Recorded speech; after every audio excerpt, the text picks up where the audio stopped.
Assalamualaikum warahmatullahi wabarakatuh. Salam guru penggerak. Perkenalkan saya Sakila Saman, calon guru penggerak Angkatan 11, Kota Tidore Kepulauan, Provinsi Maluku Utara. Saya akan memaparkan kesimpulan dari refleksi Ki Hajar Dewantara pada tugas koneksi antar materi modul 1.1.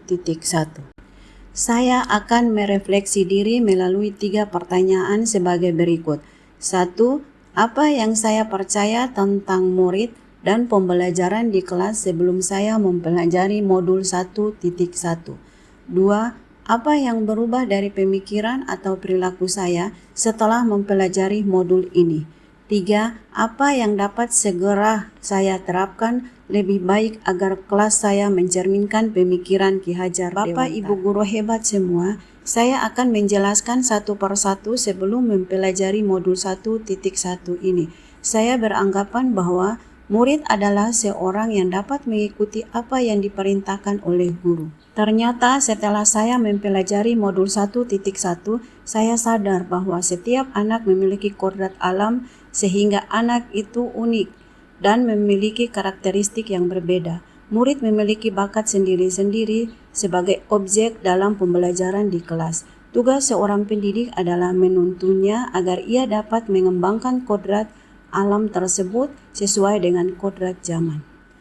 Kemudian, dulu sebelum saya mempelajari modul 1.1, saya itu beranggapan bahwa semua murid dapat mengikuti cara belajar yang dilakukan oleh guru asal ia memperhatikan penjelasan guru dan rajin berlatih. Setelah mempelajari modul 1.1, saya sadar bahwa murid seharusnya sebagai subjek pembelajaran. Merekalah pemegang kendali pembelajaran. Pendidik harus memfasilitasi belajar peserta didik agar mereka dapat menjadi manusia yang seutuhnya. Kemudian sebelum saya mempelajari modul 1.1, saya beranggapan bahwa pembelajaran berpusat pada guru sebagai sumber ilmu. Ternyata pembelajaran seharusnya berpusat pada murid. Sebagai subjek, anaklah yang aktif dalam membangun pengetahuan sendiri. Mereka berhak menentukan sumber belajar mereka. Jadi, apa yang kita berikan kepada murid berasal dari kebutuhan murid itu sendiri. Cara mengerjakannya sesuai dengan kondisi anak dan pendekatannya yang dipakai berdasarkan dunia anak. Karena sejatinya sebagai seorang pendidik, kita harus menghamba pada anak. Kemudian dulu saya beranggapan tugas guru di kelas hanyalah mentransfer ilmu yang dimiliki kepada murid. Setelah mempelajari modul 1.1, saya sadar bahwa tugas guru sebenarnya adalah membuat murid memahami pentingnya materi yang dipelajari, menumbuhkan budi pekerti, membantu mereka mengidentifikasi manfaatnya bagi diri sendiri untuk kemudian diterapkan dalam kehidupan sehari-hari kepada orang banyak. Hal ini mensyaratkan adanya proses pemaknaan materi, bukan sekedar menguasai saja, akan tetapi juga menyadari manfaat untuk dirinya sendiri. Dulu saya berpikir bahwa dalam pembelajaran di kelas terfokus pada penyelesaian kurikulum saja. Ternyata setelah mempelajari modul 1.1, saya sadar bahwa dalam pembelajaran yang penting bukan penyelesaian kurikulum dan ketuntasan belajar, namun bagaimana anak dapat mengembangkan minatnya sesuai dengan kodrat alam dan kodrat zaman. Dalam pembelajaran kita dapat menciptakan pembelajaran yang berbudaya. Selanjutnya, dulu saya berpikir bahwa dalam penilaian lebih berfokus pada penilaian pengetahuan saja. Setelah mempelajari modul 1.1, saya jadi sadar bahwa dalam penilaian kita tidak boleh hanya menilai pengetahuan saja, tapi juga dapat menilai sikap dan keterampilan, karena ketiga penilaian ini merupakan satu kesatuan yang tidak dapat dipisahkan untuk dapat menentukan keberhasilan belajar murid. Untuk umpan balik khususnya untuk pendidik adalah supaya dapat melakukan evaluasi diri atas pembelajaran yang sudah dilakukan. Selain itu juga wajib menumbuhkan budi pekerti. Nah, Bapak Ibu guru hebat, itulah tadi pemikiran saya sebelum dan setelah mempelajari modul 1.1. Selanjutnya, ini adalah kegiatan pembelajaran sebelum saya mempelajari modul 1.1. Di sini terlihat saya mengajar cara klasikal. dengan model ceramah dan anak-anak hanya duduk diam dan mendengarkan saja. Saya akan menerapkan pemikiran Ki Hajar Dewantara di kelas saya. Langkah pertama yang saya terapkan adalah membuat kesepakatan kelas bersama tentang proses pembelajaran di kelas. Saya akan menampung masukan dan membuat kesepakatan bersama mereka. Selanjutnya, saya menjadikan mereka subjek pembelajaran yang bisa mengekspor apa yang mereka mau tentang ilmu yang akan dipelajari tanpa paksaan dan dengan cara yang mereka senangi.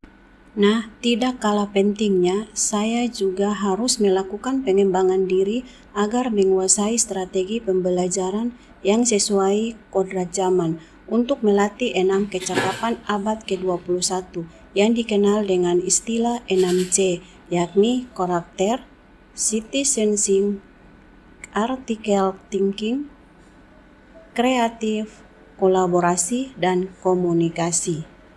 Sehingga pembelajaran saya terapkan di kelas sesuai dengan kondisi saat ini atau sesuai dengan kodrat zaman.